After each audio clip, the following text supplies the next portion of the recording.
I've been a tool snob for as long as I can remember. This is the first Milwaukee tool I can ever remember buying. DVOM, Digital Volt Ohm Meter. Something happened to my Fluke. I can't really remember. I'm pretty sure it just vanished into thin air. Now I got this, and it's been working. It's been holding up.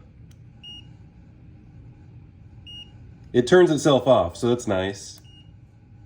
It tells you AC and DC because sometimes I get confused about this little squiggly versus this little line and dots.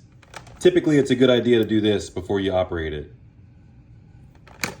Now, here's a little tech tip. When you're buying a battery, try to find this.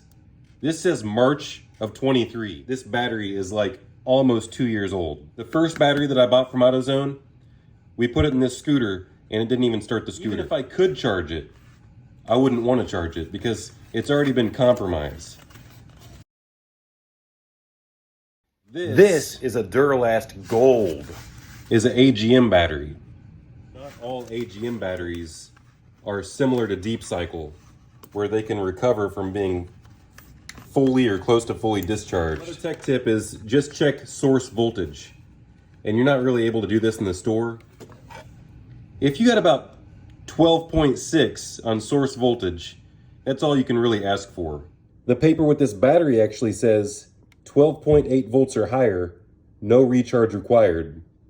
It might be 75 to 100% charged at 12.5 to 12.8, may require charge. But the only reason why I got this one, and the only reason why I accepted this one, was because the first one was bad, and then I had to go to the second store. I had to drive to the second store, and this was the only one they had on the shelf because I tried to return the original one to the first store, and that was the last one they had. And then I asked them if they could test this battery when I bought this one, and they said, sorry, we don't have the ability to test it. Harbor Freight has something like this as well, but let's try this one out. It was a little bit cheaper than the Harbor Freight one. Here's the instructions, but I usually like to try to figure it out myself. Instructions are like last case scenario. It does tell you source voltage right here. You test. I don't know if it's flat plate or spiral. I really don't know what that means yet. I need to learn.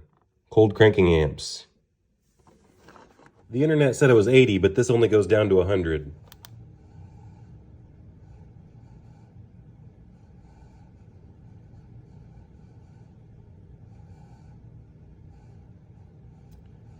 Says it's low on charge.